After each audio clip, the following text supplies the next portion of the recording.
विद्यालय तरह बना तो आप यकीन नहीं कर पाएंगे कि ये सरकारी विद्यालय है या निजी शिक्षण संस्थान। एक सुदूर ग्रामीण क्षेत्र में से इस तरह का विद्यालय बहुत ही कम देखने को मिलेंगे, जहां किताबी ज्ञान के अलावा संगीत, शास्त्रीय नृत्य, खेलकूद, अपनी पारंपरिक भाषा, सभ्यता, संस्कृति, विरासत से भी अवगत कराया जाता है। इसके लिए सिर्फ सप्ताह में एक दिन वेगलेस सैटरडे क्लास कराया जाता है। इससे छात्र छात्राओं के बीच अलग उत्साह देखने को मिलता है। और आगे क्या कुछ कह रही है प्रधानाध्यापिका विभा रानी, जरा सुनिए इनकी बातों को। फिलहाल देखते रहिए मोरी न्यूज 18। लोग बच्चों को सिलेबस पढ़ाते हैं, कोर्स की किताबें पढ़ाते हैं और बच्चे किताबी ज्ञान हासिल करते हैं। और प्रायः देखा जाता है कि बच्चे सप्ताह के प्रत्येक दिन इस सिलेबस को पढ़ करके एक ही जैसा क्लास वर्ककक्ष में पढ़ करके बच्चे ऊब जा रहे हैं। बच्चे हैं, उन्हें कुछ इंटरटेनिंग भी चाहिए और साथ ही साथ जो है उन्हें अलग से कुछ नॉलेज भी चाहिए सिलेबस से हट करके, किताबों से हट करके। तो इसीलिए सरकार की यह सोच है कि कम से कम सप्ताह का एक दिन बच्चों को किताब से फ्री किया जाए, यानी बैगलेस सैटरडे इसका नाम रखा गया कि सैटरडे को क्लास तो होगा लेकिन बिना बैग का होगा, बिना किताब का होगा। बच्चों को किताब के बोझ से हटाया जाएगा। तो इसके लिए बच्चों को हम लोग रंगोली करवाए, मेहंदी करवाए, गीत संगीत करवाए, डांस करवाए, लाइब्रेरी में पढ़वाए, खेल कूद करवाए, इस तरह से इंडोर गेम, आउटडोर गेम। तो बच्चे क्या हो रहे हैं कि कुछ अलग एक्टिविटी भी सीख पा रहे हैं वीकेंड में। और अगर ऐसा नहीं होगा तो हमारे बच्चे जो हैं किताबी ज्ञान के सिवा कुछ अलग से सीख नहीं पाएंगे, कुछ ज्ञान हासिल नहीं कर पाएंगे। लेकिन हमारे बच्चे को हर क्षेत्र में आगे आना जरूरी है। किनके अंदर क्या क्वालिटी है उस चीज में निखार जरूरी है।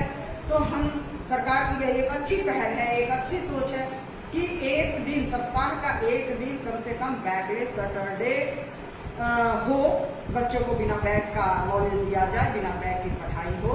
और इससे जिस बच्चे में जो क्वालिटी है वह हम टीचर के समझ में भी आती है और बच्चे के अभिभावक के भी समझ में आती है। और बच्चे बाद में भविष्य में अपने उस क्वालिटी को लेकर के आगे बढ़ सकते हैं। तो मेरे अनुसार, मेरी सोच के अनुसार यह जो सरकार की एक सोच है, एक पहल है, एक हम लोगों के लिए जो एक आदेश जारी हुआ है कि आप लोग सैटरडे को बैगलेस सैटरडे के रूप में बच्चे को ज्ञान दीजिए। तो आज जो हम स्कूल में डांस, खेल, गीत संगीत, चेतना सत्र, लाइब्रेरी, बहुत सारा कार्यक्रम जो आज हम करवाए हैं और प्रत्येक सप्ताह करवाते हैं, यह उस बैगलेस सैटरडे का अंश है, उस बैगलेस सैटरडे का हिस्सा है। और सरकार की एक यह अच्छी सोच है। इसके लिए सब बच्चे की तरफ से हम अपने विभाग को धन्यवाद। चलिए, गुड मॉर्निंग बच्चों। जैसा कि हम सभी को पूर्व से पता है कि आज बढ़ा करके गर्मी की छुट्टियां होने वाली हैं,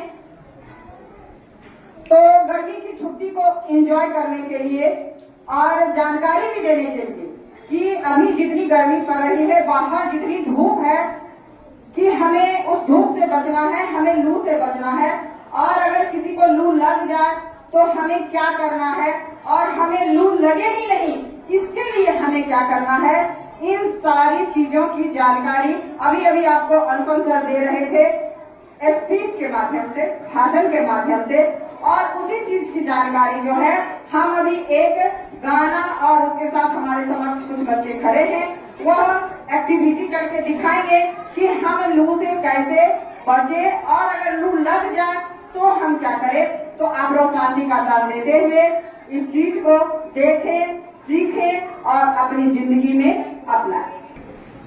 धूप में बाहर मत जाना, बाहर चमकी बुखार खरा, जिसने भी ये बात न मानी वो सब है बीमार पड़ा, वो सब है बीमार पड़ा, धूप में बाहर मत जाना, बाहर चमकी बुखार खड़ा, जिसने भी ये बात न मानी वो सब है बीमार पड़ा, वो सब है बीमार पड़ा।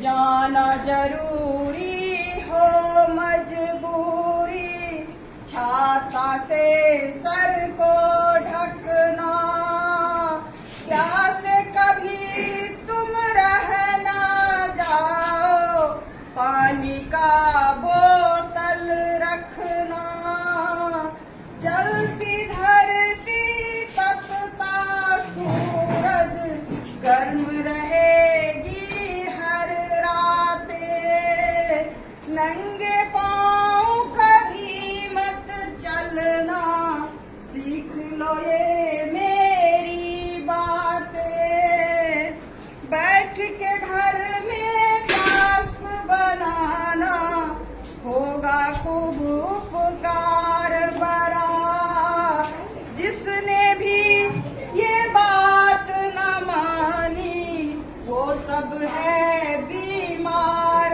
पड़ा, वो सब है बीमार पड़ा।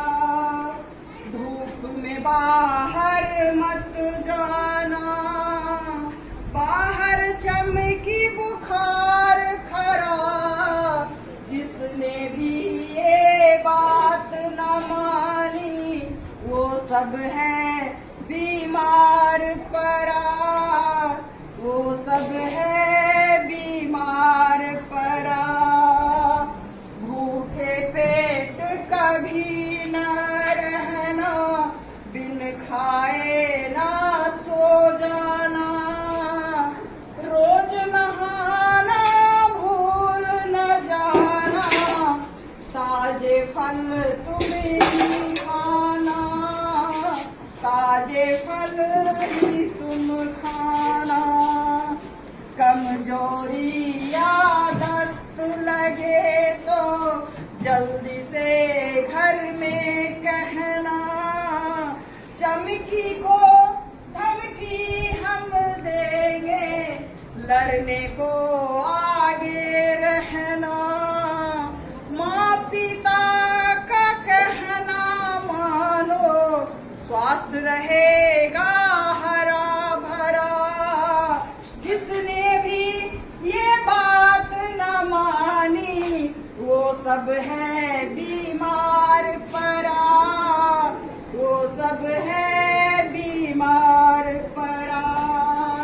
धूप में बाहर मत जाना, बाहर चमकी बुखार खड़ा, जिसने भी ये बात न मानी वो सब है बीमार पड़ा, वो सब है बीमार पड़ा।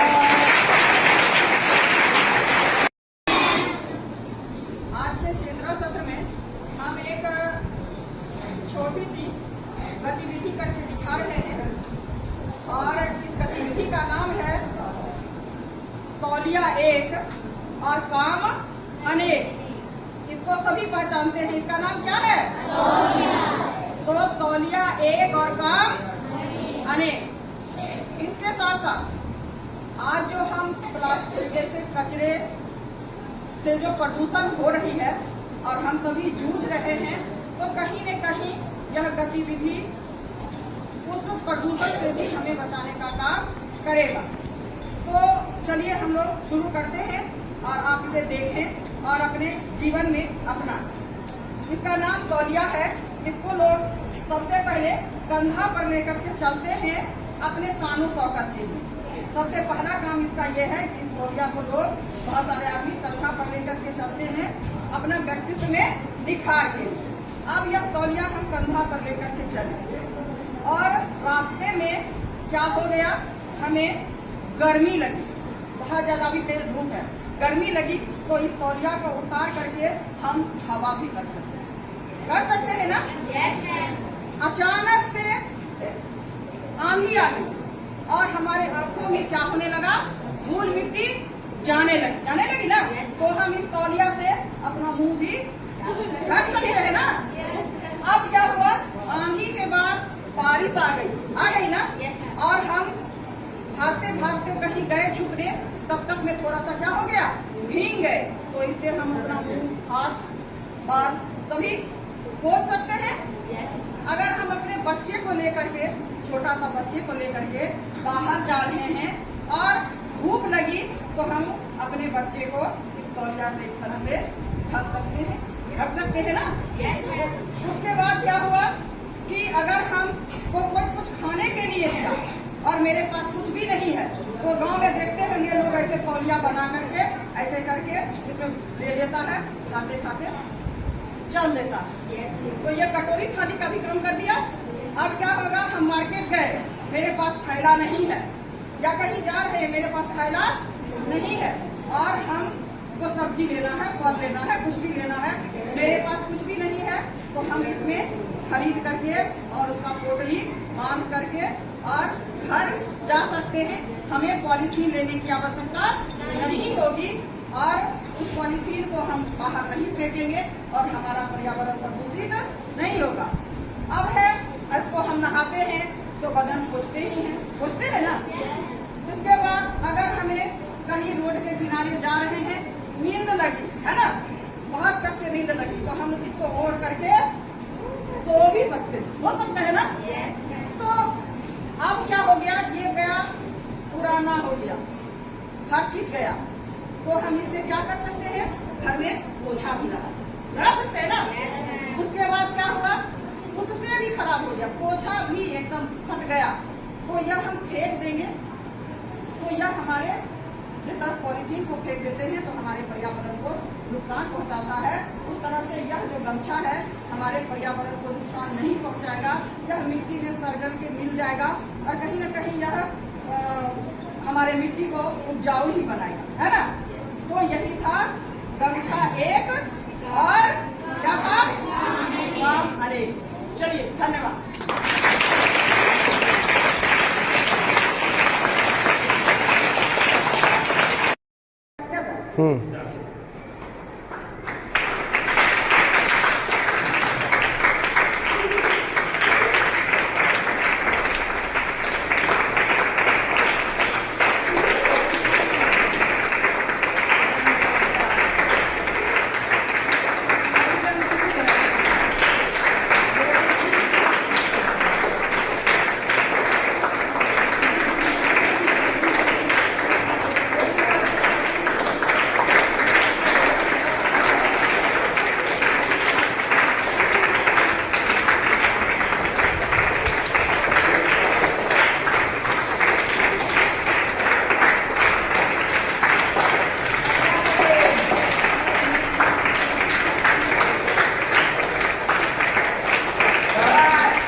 सामने जाकर बताइए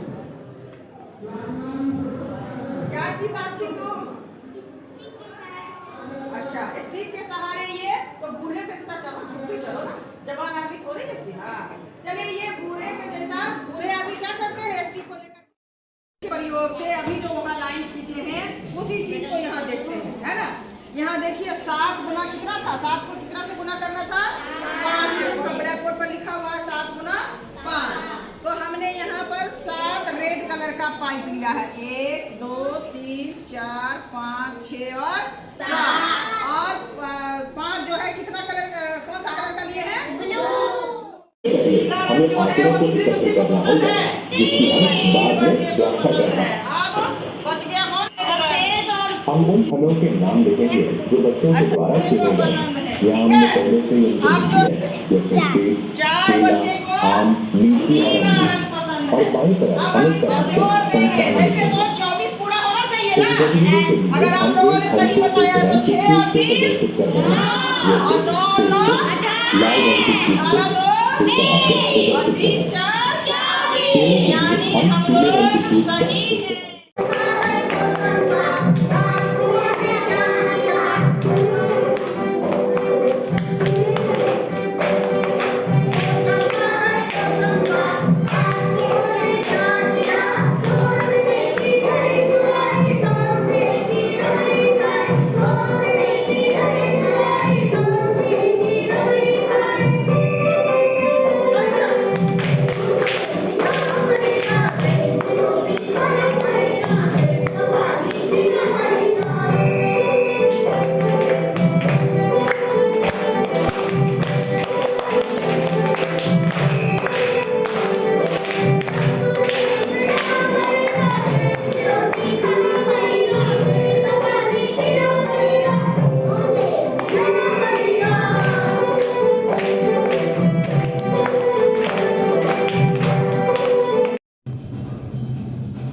चलिए बैठ जाइए। देखिए अभी हम तैयारी करके गए थे किस कैंप का, समर कैंप का। किस कैंप का, समर कैंप। तो आज हम सभी जानते हैं कि समर कैंप का कौन सा दिन है, तीसरा दिन। डे 3 लिखा हुआ है ना। तो आज जो है हम लोगों को पढ़ना है बिहार के लोक चित्र कला। चित्रकला मतलब समझते हैं, चित्र बनाना। चित्रकला मतलब क्या होता है, चित्र बनाना। तो हम कुछ लोक चित्रकला आपके समक्ष लेकर के आए हैं। चूंकि आप छोटे बच्चे हैं और ये थोड़ा भारी भारी चित्र है तो आपसे नहीं बन पाता, तो हम ले आए हैं आपको दिखाने के लिए कि कौन सा चित्रकला देखने में कैसा होता है और इसका क्या नाम है और क्यों प्रसिद्ध है। तो सबसे पहले हम लोग देखते हैं ये 4 जो चित्रकला है, ये 4 कहाँ के चित्रकला है? बिहार के लोक चित्रकला। तो यहाँ पर क्या लिखा हुआ है? पढ़िए तो, टिकुली कला। क्या लिखा हुआ है? टिकुली कला। तो यह टिकुली का मतलब समझते हैं। देखिए हम भी बिंदी लगाए हुए हैं ना, और इसको आप लोग देहाती भाषा में, अपना क्षेत्रीय भाषा में क्या कहते हैं? टिकुली कहते हैं ना। तो इसीलिए इसका नाम है टिकुली कला। क्या नाम है? टिकुली कला। और ये देखिए यहाँ पर ये जो है इसमें टिकुली जैसा बना हुआ है। उर्वशी यहाँ ले आओ, इसको दिखा दो तो टिकुली को, यहाँ आ जाओ। और ये जो देखिए ये जो है यहाँ पर इस चित्र में आप देखते होंगे कि बिंदी बिंदी जैसा बना हुआ है ना। इसीलिए इस चित्रकला का नाम है टिकुली चित्रकला। क्या नाम है? टिकुली चित्रकला। और यह चित्रकला जो है यह आपके बिहार की राजधानी कहाँ है? तो यह पटना में 800 साल पुराना चित्रकला है। अभी आप लोगों ने हमारे समक्ष बहुत सारा फल रखा है ना, और इस फल का नाम हम ब्लैक बोर्ड पर भी लिखे हुए हैं ना। आप जितना फल लाए हैं उतना फल हम रखे हुए हैं। एक बच्चा को ठेकुआ भी लेकर के आया था। ठेकुआ भी ले आओ तो बाबू। एक बच्चा को ठेकुआ लाया। देखिए ये ठेकुआ लाए हैं। ठेकुआ भी हम इस टोकरी में रखते हैं। ये ठेकुआ जो है यह फल है कि पकवान है? सबसे पहले हम इसी का बात कर लेते हैं। इसका नाम है ठेकुआ। यह अपने यहाँ बनाया जाता है स्पेशल छठ पर्व में। छठ पर्व जो हुआ है वह बिहार का एक महापर्व है और इसके बिना छठ पर्व मनाया नहीं जाता है। यह छठ पर्व के समय यह पकवान जो है प्रायः प्रत्येक घर में बनता है और इसके बिना छठ पर्व हो नहीं सकता है। इसका नाम है ठेकुआ। चलिए अब हमारे पास पकवान एक ही है, बाकी सारे क्या हैं? फल हैं। तो हम लोग सबसे पहले आम के बारे में जानकारी प्राप्त करते हैं। ये तो बहुत बड़ा आम है, इसको हमको खाने का भी मन करता है। तो ये जो आम है यह किस ऋतु में पाया जाता है? अभी ग्रीष्म ऋतु है, गर्मी का दिन है। तो आम आप देखें अभी के दिन में पाया जाता है, यह गर्मी में पाया जाता है, ग्रीष्म ऋतु में पाया जाता है। और अभी इसका सीजन है। अभी आप देखें होंगे कि आम पका नहीं है, अभी जो है कच्चा ही है ना। उसका टिकोरा हम तोड़ करके चटनी खाते हैं, अचार भी बनाते हैं। इसका अचार भी बनता है, चटनी भी बनता है, इसको हम खाते भी हैं, इसका बहुत चीज बनता है ना, जेली भी बनता है। तो ये आम है और यह फलों का क्या है? राजा। आम फलों का राजा। और यह आम सभी को प्रिय, आप लोगों को प्रिय है? सभी आम प्रिय है ना? चलिए ये आम हो गया, हमारे पास बहुत सारे आम है। और उसके बाद दूसरा फल आता है, इसका नाम है लीची। क्या नाम है? लीची। यह भी गर्मी में पाया जाता है। आपका पेड़ में लीची है भी ना लगाए, यह भी ठंड के दिनों में नहीं पाया जाता है। आम भी साल में एक बार होता है और लीची भी साल में एक बार होता है। तो लीची भी कैसा होता है? खाने में लीची कैसा होता है? खट्टा मीठा दोनों होता है। थोड़ा सा इसका स्वाद होता है, खट्टा मीठा दोनों होता है। और यह लीची भी कौन सा ऋतु में पाया जाता है? गर्मी के ऋतु में पाया जाता है, ग्रीष्म ऋतु में पाया जाता है। और अभी कुछ दिन बाद 2-4 दिन बाद एक वट पूजा का पर्व आने वाला है ना। तो उसमें हम लोग मुख्य रूप से सीजनल फल में आम और लीची जरूर चाहते हैं ना। आपकी मम्मी जाती है ना, है तो उन्हें ये 2 फल का महत्व है। इस 2 फल के बिना वह पूजा संपन्न नहीं होता। तो इसीलिए फल का महत्व इस सीजन में भी है, उस पूजा के लिए है। अब हम लोग आते हैं, इसका क्या नाम है? पहचानते हैं ना आप लोग? इसका क्या नाम है? अमरूद। सभी को अच्छा लगता है, पका नहीं पेड़ में बच्चा खा जाते हैं ना। और यह जो है प्रायः सब ऋतु में थोड़ा थोड़ा पाया जाता है। देखिएगा बरसात में भी मिलता है, गर्मी में मिलता है और ठंड के दिनों में मिलता है ना। तो यह लगभग साल भर पाया जाता है। और अमरूद भी खाने में कैसा होता है? अब एक ऐसी फल है, क्या नाम क्या है? क्या बेल का पाया जाता है? गर्मी में, ठंडा में? कभी आजी का पाया जाता है। ठंड के दिनों में आप देखिएगा कि बेल पाया नहीं जाता। तो इसका नाम है बेल और इसको हम ऐसे भी खाते हैं और इसका शरबत भी बना पीते हैं ना। यह हमारे पेट के लिए बहुत फायदेमंद है, हमारे पेट को साफ भी रखता है और ठंडा भी रखता है। इसीलिए गर्मी में हम इसे खाते हैं और गर्मी में पाया जाता है। और एक बात जान लीजिए, जिस ऋतु में जो फल पाया जाता है वह फल हमारे लिए, शरीर के लिए लाभदायक होता है। इसीलिए ऊपर वाले ने, किसी ने हमें उस हमारे अनुकूल हमें फल दिए हैं और हमें इस सीजन फल को खाना चाहिए। आपसे मत खाइए, आप आप अंगूर मत खाइए, आप नारंगी मत खाइए, आप ये सीजनल फल खाइए, आपको उतना ही फायदा करेगा जितना आप सेब, अंगूर और नारंगी खाते हैं, उतना ही फायदा आपको यह फल भी करेगा। ठीक है। अब सबसे एक अच्छा फल आपको दिखाना चाहते हैं, इसका नाम है, कोई बच्चे नहीं जानते, इसका क्या नाम है? वाह वाह वाह। जलेबी एक मिठाई होता है ना। जलेबी हमारा जो जलेबी आप खाते हैं बाजार से खरीद करके, हमारा राष्ट्रीय मिठाई क्या है? हमारा राष्ट्रीय मिठाई है, लेकिन ये मिठाई नहीं है, ये क्या है? नहीं, ये मिठाई है कि फल है? लेकिन इसका नाम जलेबी इसलिए है कि ये जलेबी जैसा है।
आप कौन सा, क्या चीज का पंखला है? कौन सा चिड़िया का? कौवा का। कौवा आपके घर में आता होगा, इसीलिए कौवा का पंख मिल गया है ना। कौवा किस कलर का होता है? काला। और भी कोई कलर होता है? नहीं। अच्छा, कौवा कहाँ रहता है? देखिए, बहुत बढ़िया। और कौवा क्या क्या खाता है?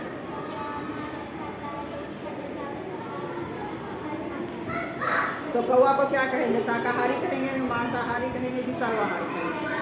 क्योंकि वो सब चीज़ खाता है ना। और कौवा कैसे बोलता है? और कौवा जो है, आप इसमें से कौवा को पहचानते हैं? पहचानिए तो कौन सा है कौवा? ये कौवा है। और ये क्या है? ये बोगला है। और ये क्या है? और ये क्या है? तो सभी पंछी को पहचान गए। तो मोर जो है वो क्या है? शाकाहारी, सर्वाहारी क्या है? सर्वाहारी। अच्छा। और कौवा क्या है?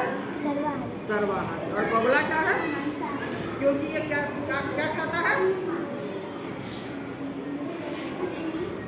और बगुला कहाँ रहता है? कीड़े मकोड़े और मछली।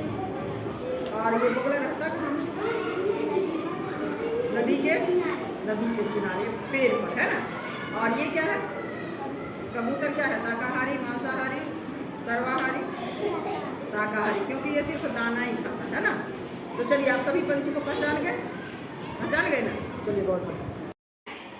ये गोखरू के बीज जंगल में पले हुए रहते हैं और बकरी गाय के शरीर में आकर के क्या हो जाते हैं? चिपक जाते हैं। और जब बकरी गाय आती है अपने घरों में या रास्ते में, शरीर को कहीं दीवार में रगड़ती है, जब उसके शरीर में इससे खुजली होता है या बैठती है कहीं पर, तो ये उसके शरीर से छूट करके क्या हो जाते हैं?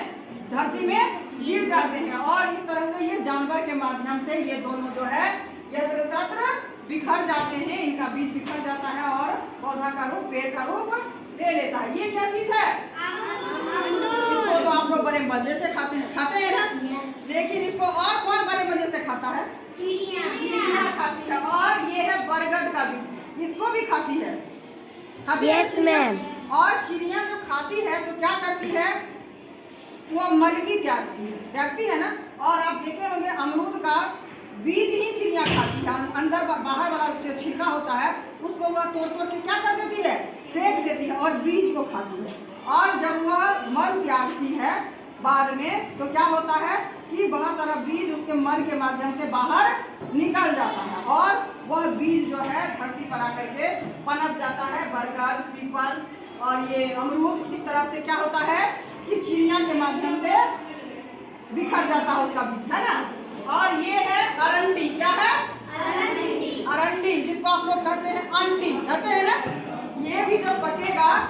वो देखें ये फट से फटता है, आवाज इसका सुने हैं।